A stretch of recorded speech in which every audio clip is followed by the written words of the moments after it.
About a kind of love that goes way back. Hey, hey, hey.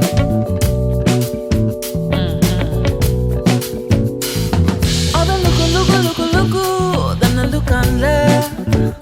Looking at the things that we do, trying to understand us, yeah. All the talk, and the talk about our love. Talk about the ways that we live, 'cause I can't put a pin down on us, no. We're so unconventional, baby, I wish you would see. Going up straight on love, baby, that's for you and me. If it's only for your eyes, then I wanna see, yeah. I wanna see what we can be. Try to make my way back to you. Try to make my way back to you. Can't you see I'm trying for you? Try to make my way back, way back. Try to make my way back to you. Try to make my way back to you. Can't you see I'm trying for you? Try to make my way back, way. Oh yeah.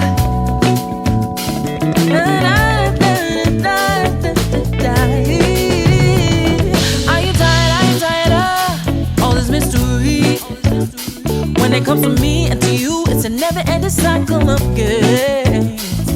Sometimes I feel it's all because we give in to defeat. Listening to the people who never ever loved us this way. No, 'cause we're so unconventional, baby. I wish you would see. Going up straight and all, baby, that's for you and me, yeah. 'Cause if it's only for your eyes, and I wanna see. See what we can be. Trying to make my way back to you. Trying to make my way back to you. Can't you see I'm trying for you? Trying to make my way back, way back. Trying to make my way back to you. Trying to make my way back to you. Trying for you. What you talking about? Lies, perpetrators, lines that demarcate as political instigators. Power is at stake, you gotta believe in yourself, or you'll believe in what they're paying for. We call that modern day civil war. Trying to maintain my stability, persist in my ability. What's real in these, still in these stories that you're giving me. Media's be drilling these, DC is all instilled in these. It's up to us to fill the pieces. The peace, that's our way back to love. Way back to and that's our way back to love. Way back to love. And that's our way back to love. Way back to love. Way back to you. You know I'm trying for you. You know I'll do anything. Yeah. I'm trying. Ooh.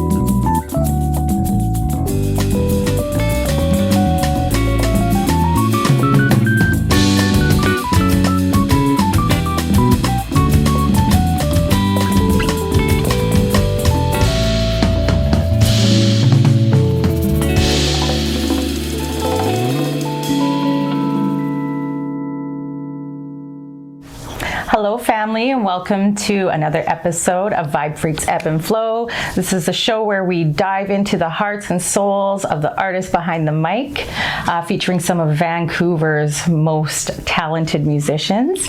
And on today's episode, episode 4, we are featuring the one and only Sade Awele. Hey. Yes. So Sade just did a little bit of a performance for us, and she featured her new track called Way Back, and it is rolling in my head and I can't get it out. And I just want to know more about that track. Like, what's up with that track? Who's on it?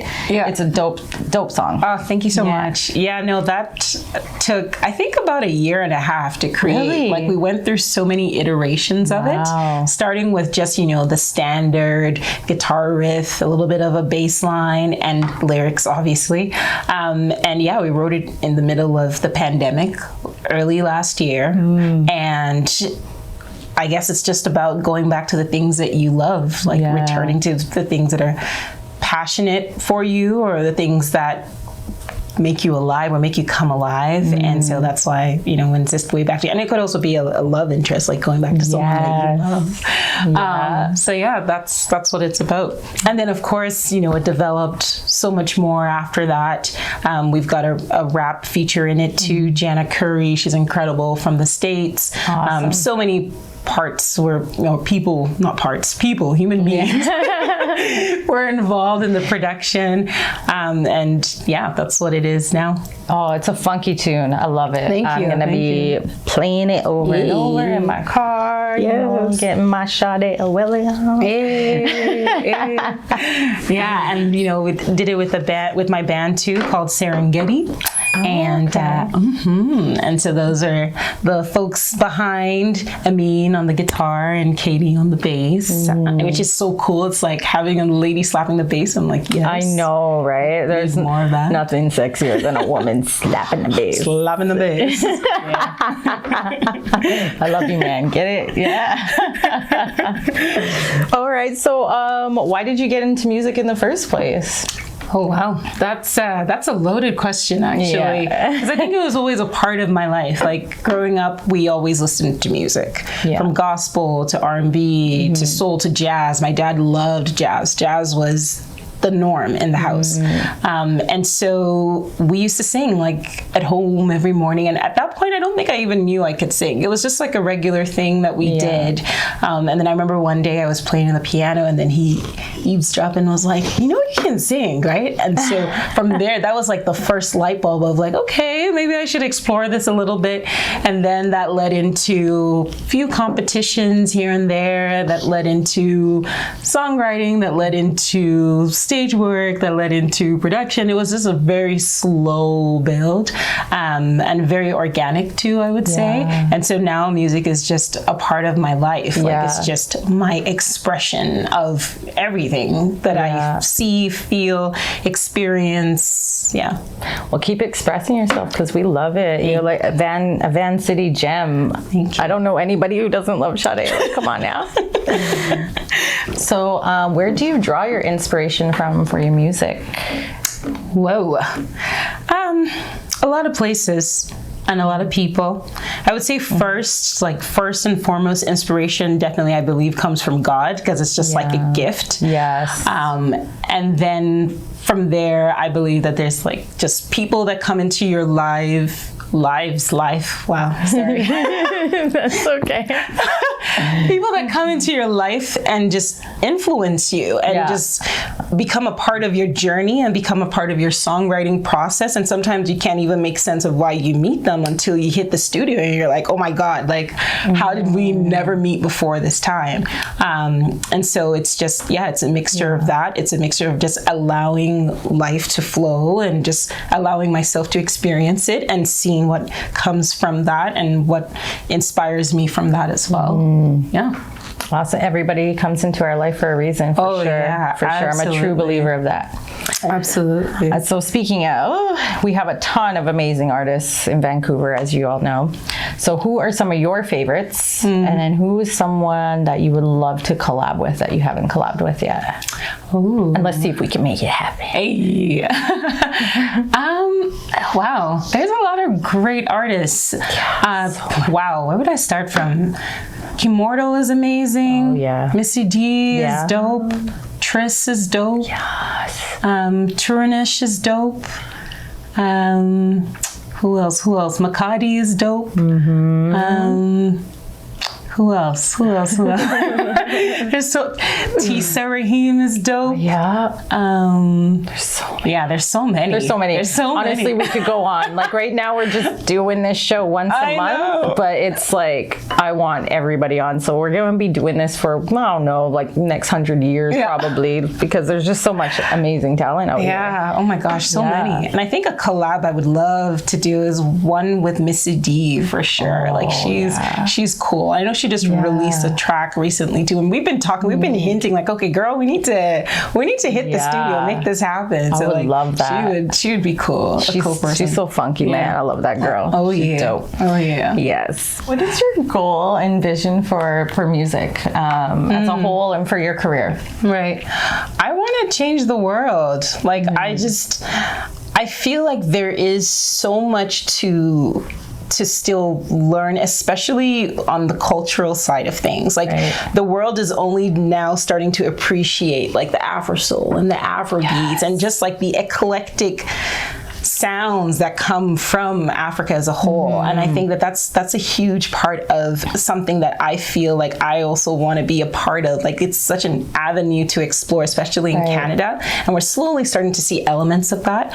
And I want to be able to also help other people who want to be a part of the music industry, whether it's from a production side or a songwriting side. And there's a lot, especially in Nigeria, there's a lot of talented artists who can't even afford a studio session or can't even afford to, you know, maybe they have a beat, but then they don't have anyone who could help them with the marketing aspect of things. And so it would be a huge dream of mine to be able to, whether it's, I don't know if it would be in the form of like starting a school or starting some sort of organization that's just geared towards helping artists who wouldn't have anyone otherwise to help them with that expression, whether it's financially, whether it's collaborating with other people, whether it's giving them the right connections to just help them, you know, and especially across the border too, because that's happening more and more. So I want to be a part of that. And then I just want to keep writing music. Like I just want to keep writing, whether it's for film, whether it's for shows, whether it's for live productions. I just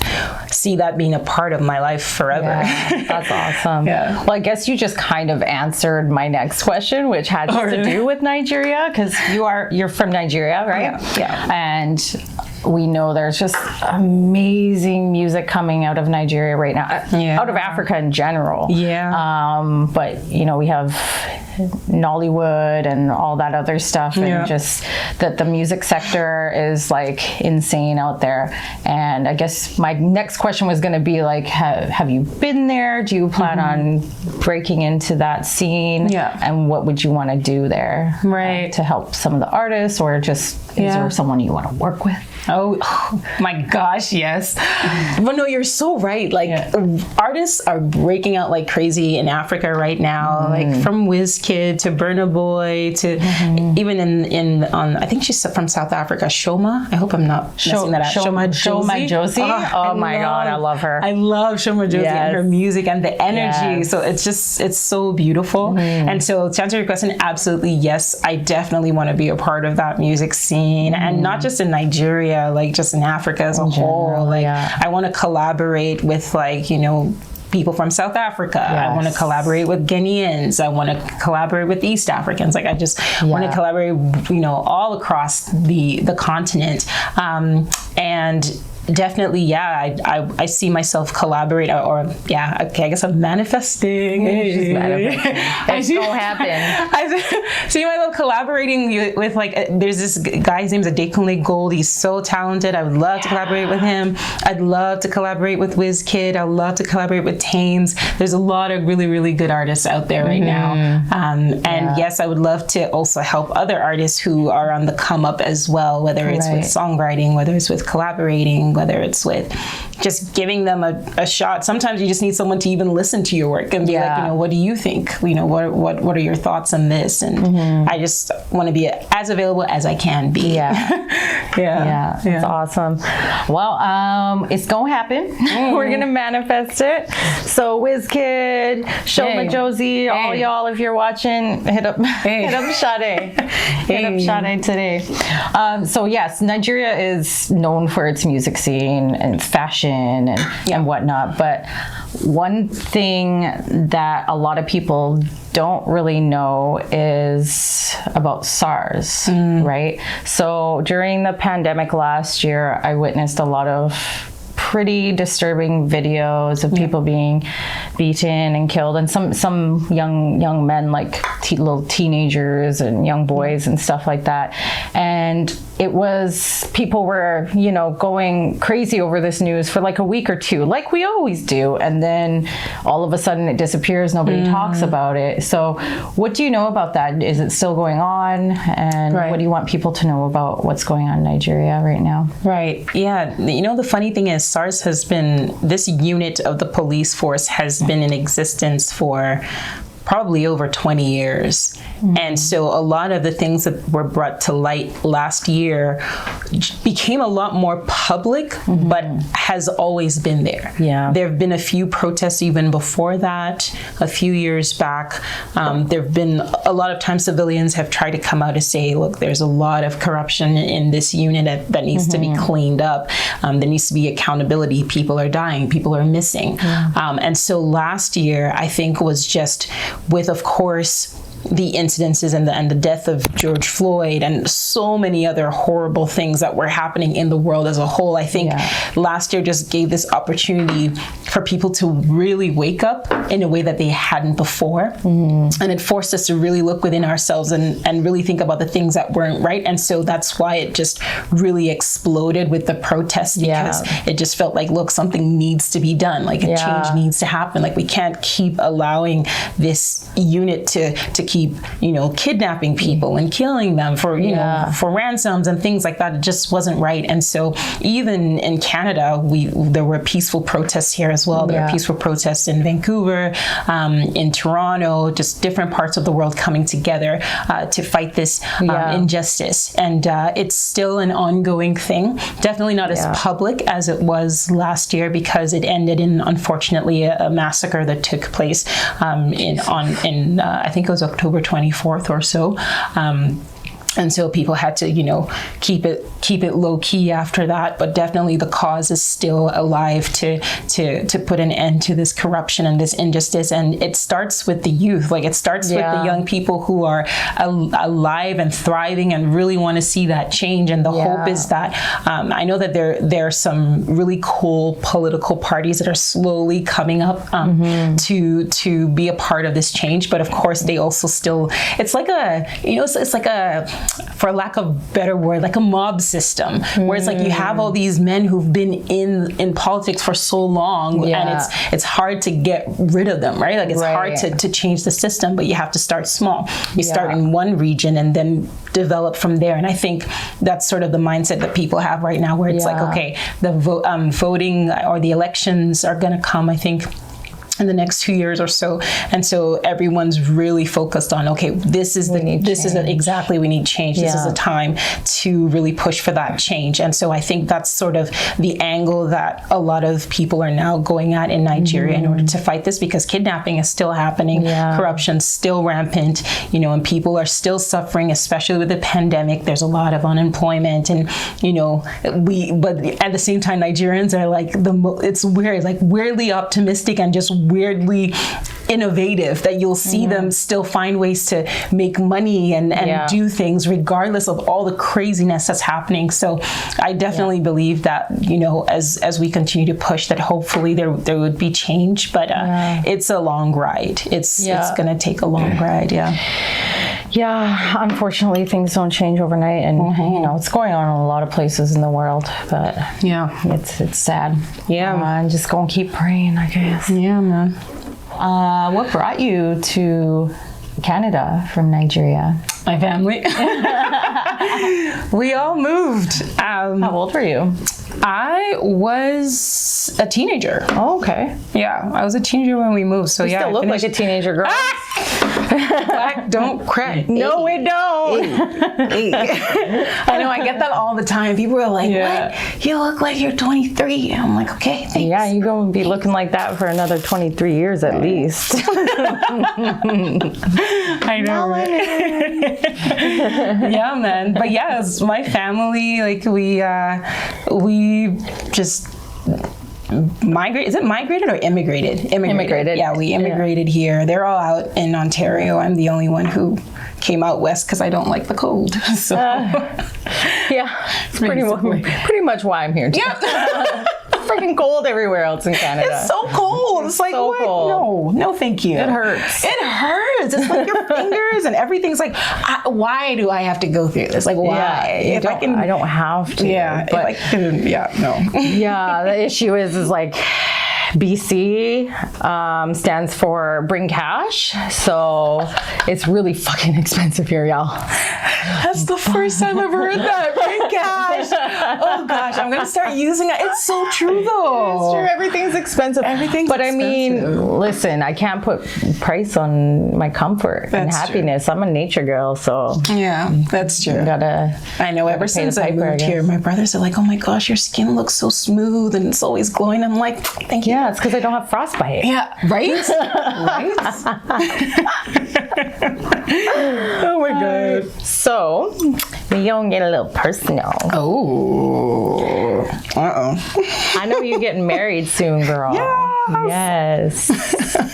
I want to know what you think about Black love. What do you have to say about Black love?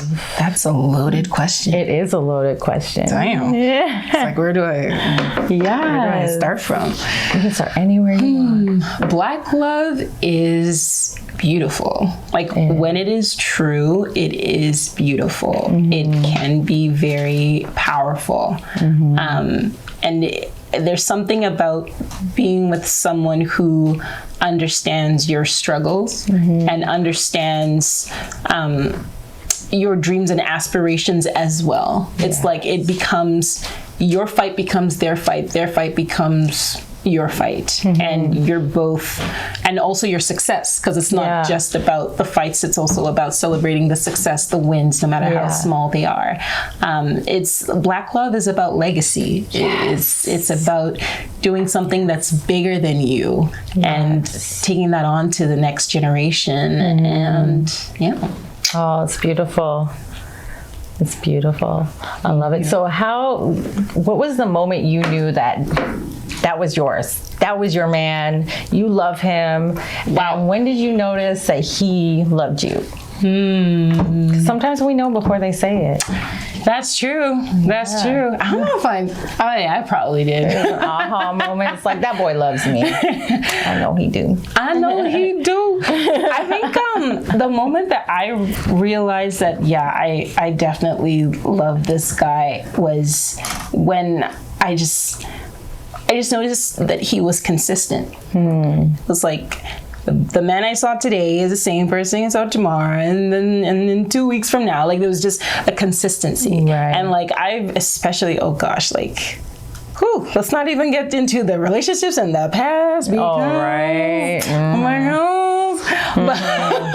But that starts to develop trust issues, and it starts to develop all these things and theories in your mind that make you think that, maybe there aren't good guys out there when there are. And so like I started to look out for those things, like, okay, is he being like, and then just seeing that consistency just gave me this trust, like element of trust for him. And then I started to feel like, this is it for me. And he's so authentic. Exactly. He's authentic. And it wasn't like I always thought it would be this like a butterfly moment where he's like walking down the street with his hair. Well, he doesn't have long hair. It's like he has nappy hair. I don't know what I did. With his fro just tilted to one side in the wind.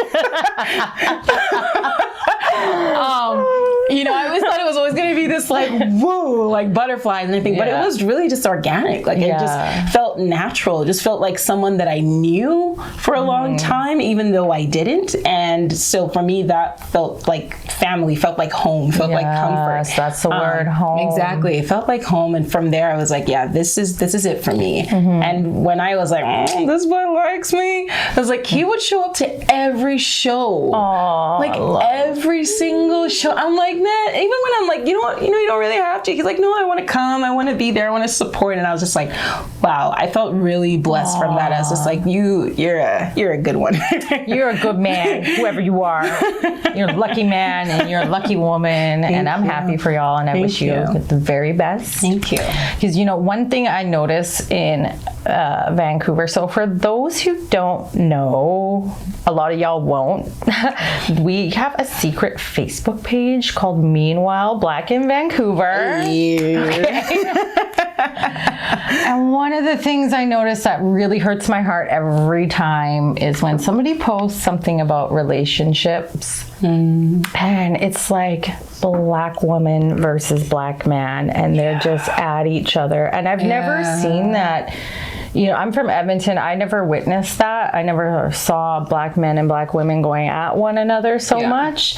But I see that a lot in Vancouver. And I have no idea why. Do you have like any theories on why that might be? Like, why is this Vancouver? Is it Vancouver specific? I don't know. I feel like it kind of is. I feel like it's also happening in Toronto. I feel like it's also happening in the States. What I'm hearing is that it seems like, and I don't know, some people might be like, no, you're wrong, but let's just see. It seems like a lot of black men feel like they have to work to get black women. Like the black women have like very high standards. And so they feel like they can't fully be themselves around them. And I don't know if it's like a trauma related thing where they're tying it into like something that maybe happened in their past, and I'm not quite sure. And then a lot of black women feel like black men, especially if we're talking about like Vancouver specifically, don't go for black women. And so they feel like there's a bit of like neglect there, where it's like, oh, like, well, you don't even find me attractive kind of thing. And it's like almost like they can't see eye to eye. And now it's led to this whole thing where they just don't get along, and I don't know. It's so sad. Like how do we change this? How do we make y'all love one another?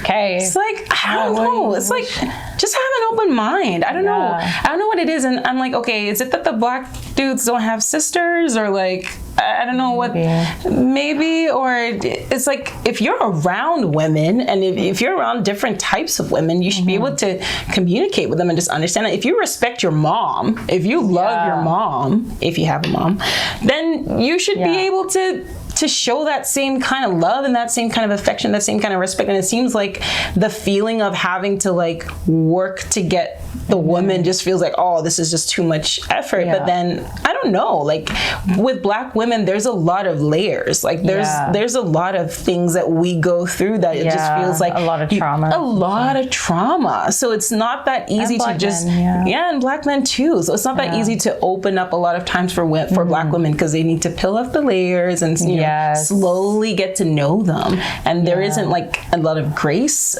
or compassion for that. So I know that this topic does run deep, because you know I mean, when it comes to the black family home and dynamics, like, let's be real, the world has tried to make sure that doesn't happen.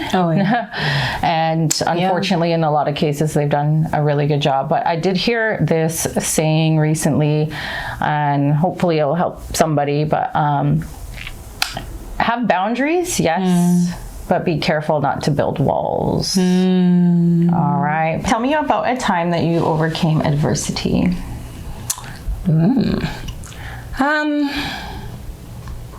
A time that I overcame adversity, like in my personal life, anything.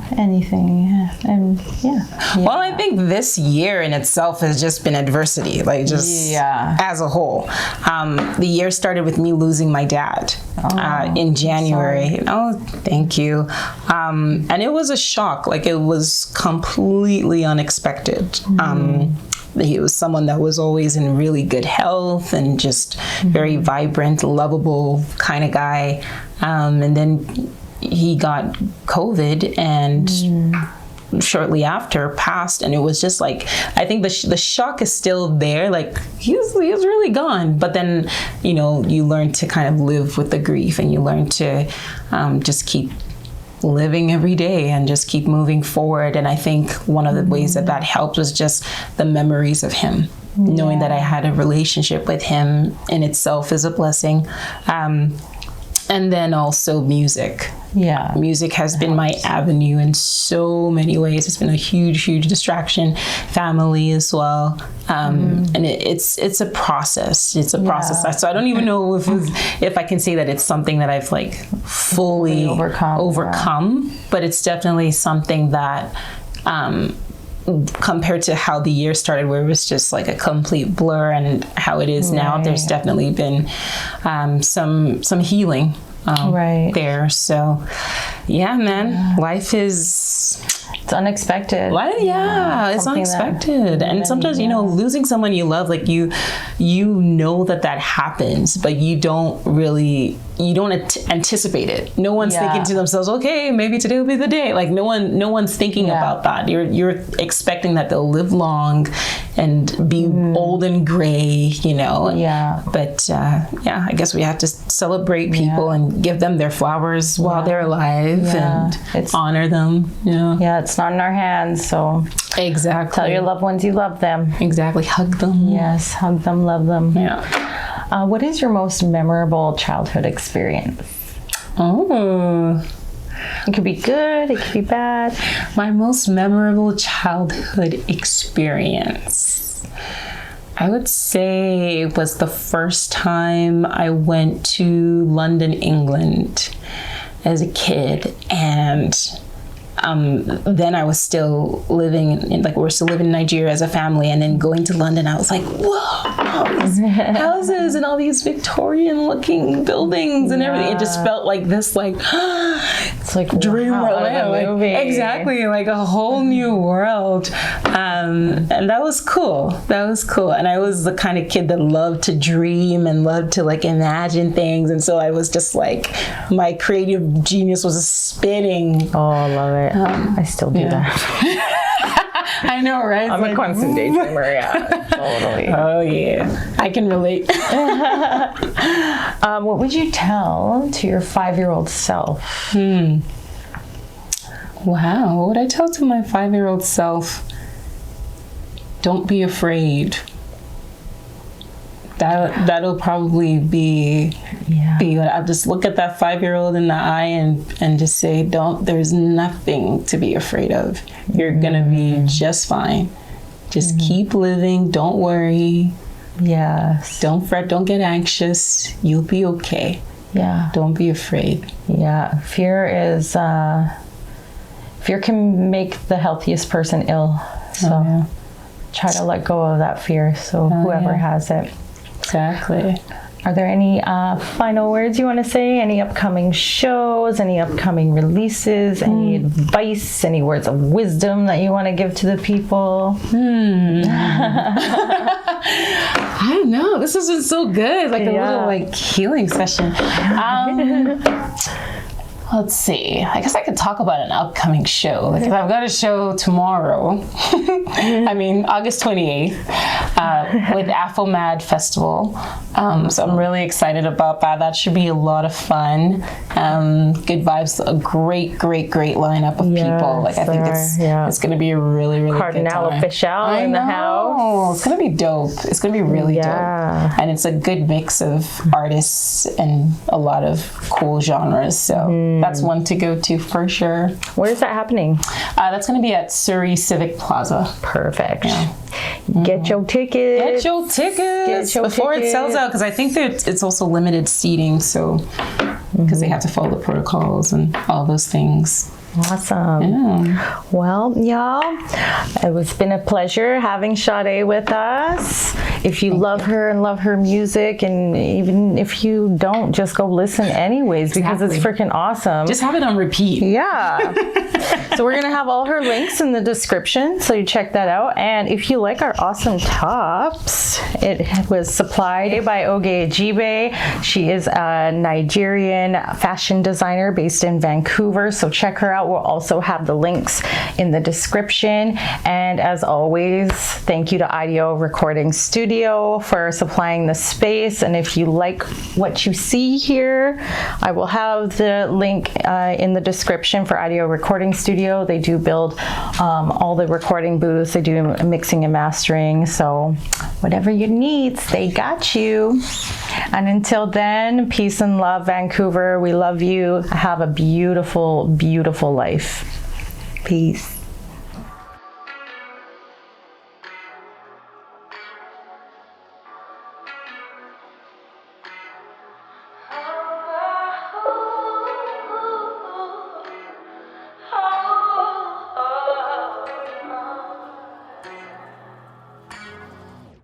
They say I'm different now, but I never changed. Still the same old girl with big dreams, big chase, and make her run my race. Make her run my race. Be gone, all the stress we face. West Coast taught me to celebrate my state. Kulele, be cool. Kulele, hey, hey, hey. They say I'm different now, but I never changed. Still the same old girl with grace and courage, so make her run my race. Make her run my race. Be gone, all the stress we face. West Coast taught me to celebrate my state. Kulele, be cool. Kulele, hey, hey. Ooh, ooh, ooh, la, la, la, la, la. No mean say we fake. It means say we did. Ooh, ooh, ooh, la, la, la, la, la. No mean say we fake. It means say we did.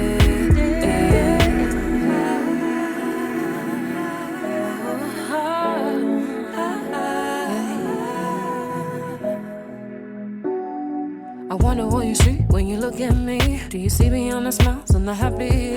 There's a woman deep inside that's pushing. There's a battle deep inside and I'm winning. I'm not gonna stop for anybody. Anybody with a body know they bother me. It's been a long time coming, but I did. It's okay. No me say we fail.